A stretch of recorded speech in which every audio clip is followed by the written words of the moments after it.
Thanks for joining here with Fred. Want to introduce what we're going to be doing here on a weekly basis. So, of course, today we're going to learn a little bit more about Fred, his background, kind of, as a young industry leader in the mining world. So, going to be interesting. And then going forward, going to talk about the company, recent news, of course, industry stuff. And we want it to be pretty interactive. If you've got any questions, please do drop it below, and we'll make sure to get some cool Q&As going on. But first things first, Fred, how are you?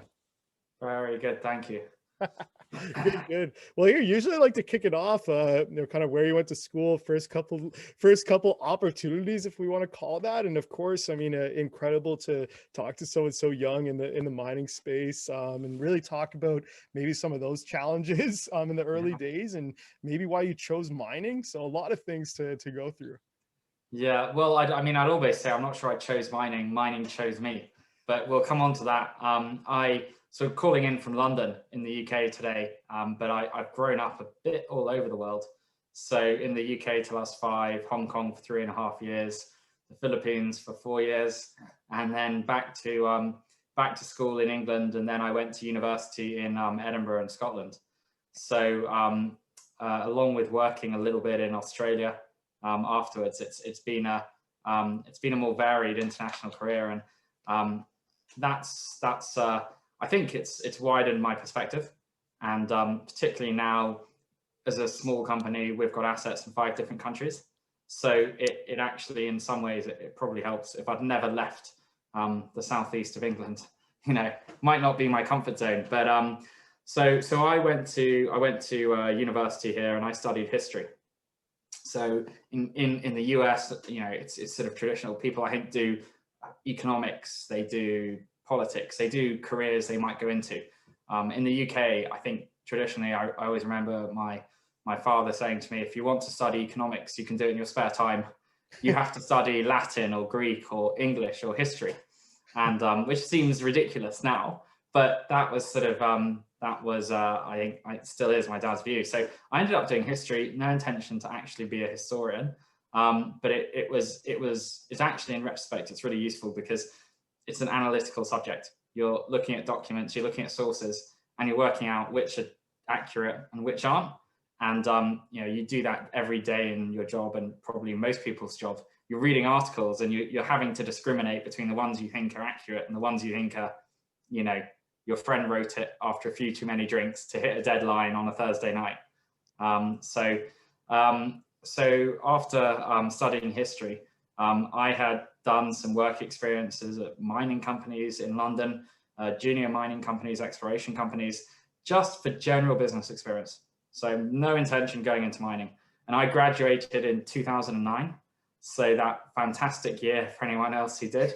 Yeah. And I remember even friends who had, they'd done the internship and they'd got the sort of best job at an investment bank. And suddenly the investment banks pulled the jobs.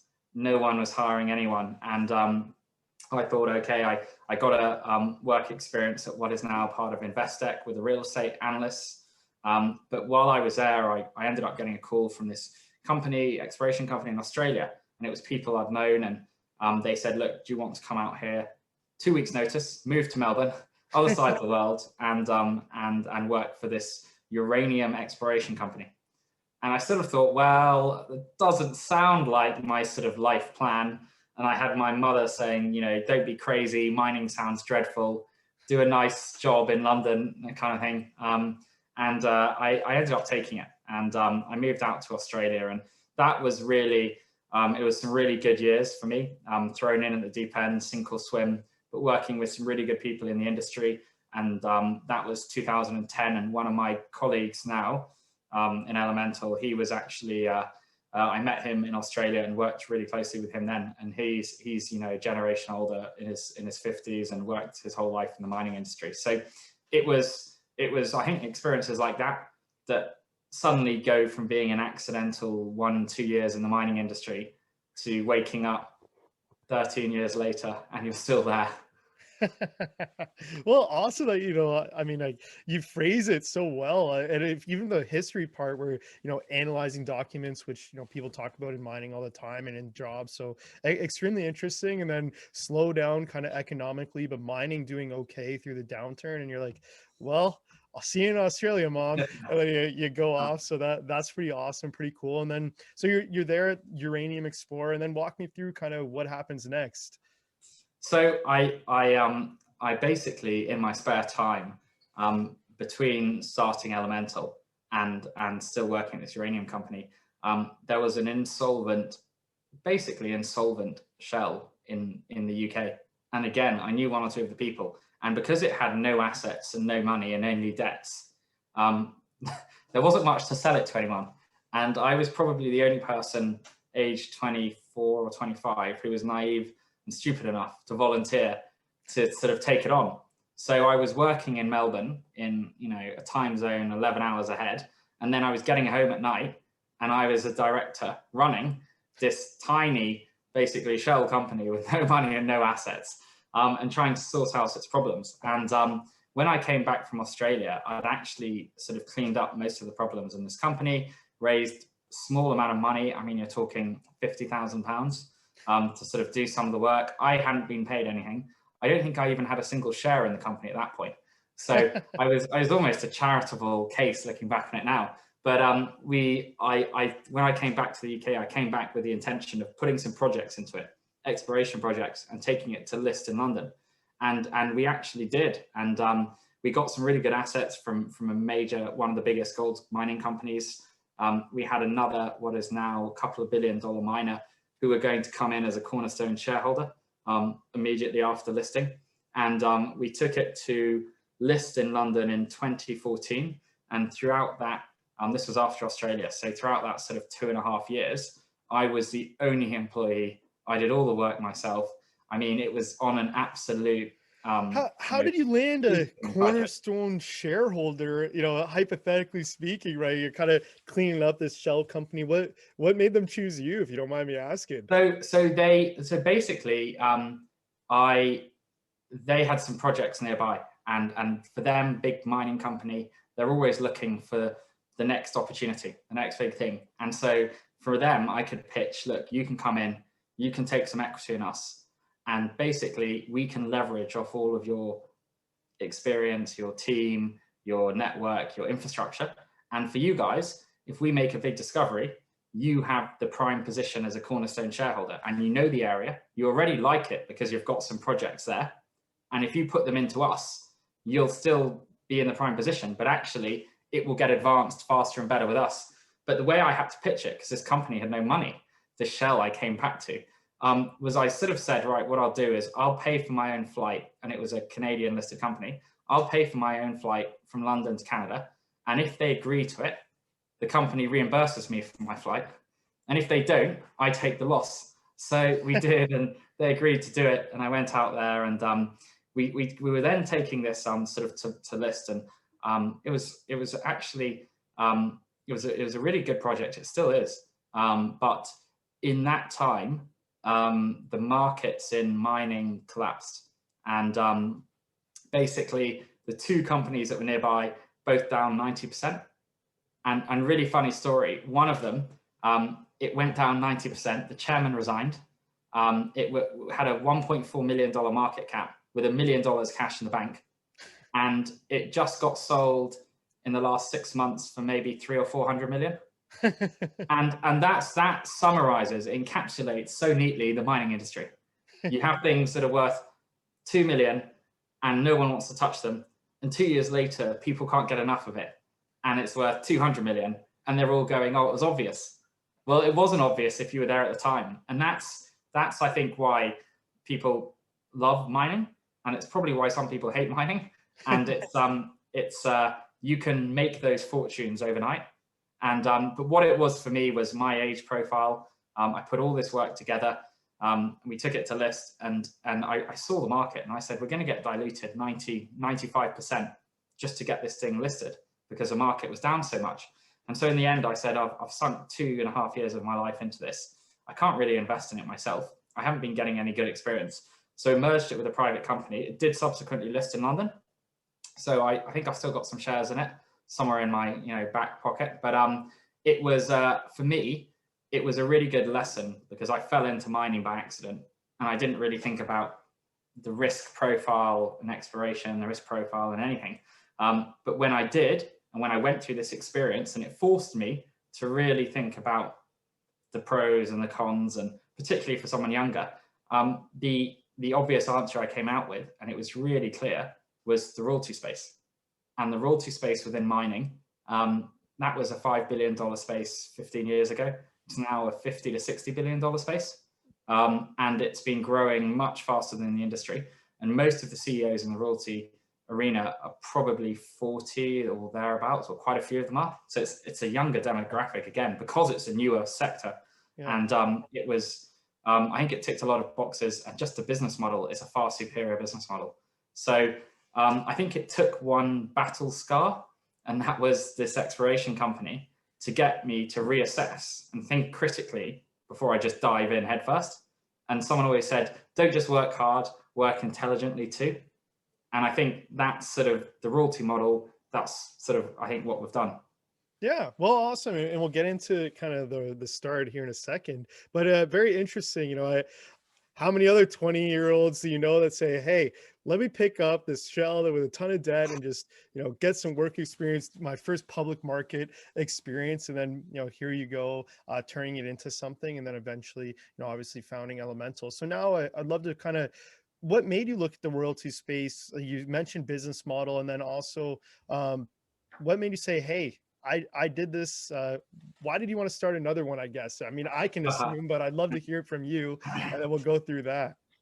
So the short answer is I've come to the conclusion I must be a masochist, because there's no other reason I've put myself through it. But on a serious note, it was, I think it was really difficult at the beginning, particularly when it's a small company, because you don't have much support. And I think the world is increasingly regulated, and it gets harder and harder to sort of start up a company from scratch, because there's 1,001 laws you have to be complying with, and it ends up the costs for lawyers and accountants and tax advisors is as much as actually the work you're putting into your seed investment to develop the product or whatever it is. But what made me do Elemental, I think partly it was just persistence.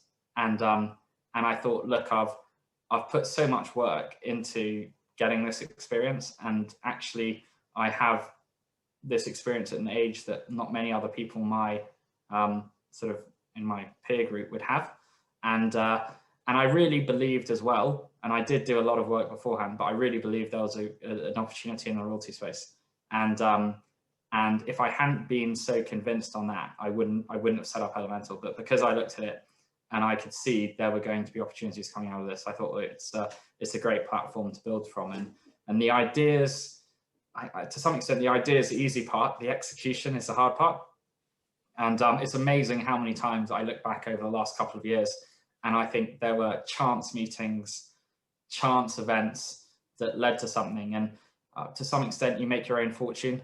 You stay for that extra hour, you put those 2 hours in when no one else is there, you're going to get lucky on things. But I think it's a lot of hard work, and then a few maybe not eureka moments, but a few opportunities tend to come your way, is my experience. Yeah, people say luck is kind of hard work and timing, mixing together, and then obviously something happens. So no, that's awesome. Well, here, kind of my last question on this type of a video then is really, so yeah, the CEO title, you hate yourself so much, you give yourself the CEO title, but no, walk me through kind of what the day-to-day, week-to-week looks like as a CEO, of Elemental Royalties.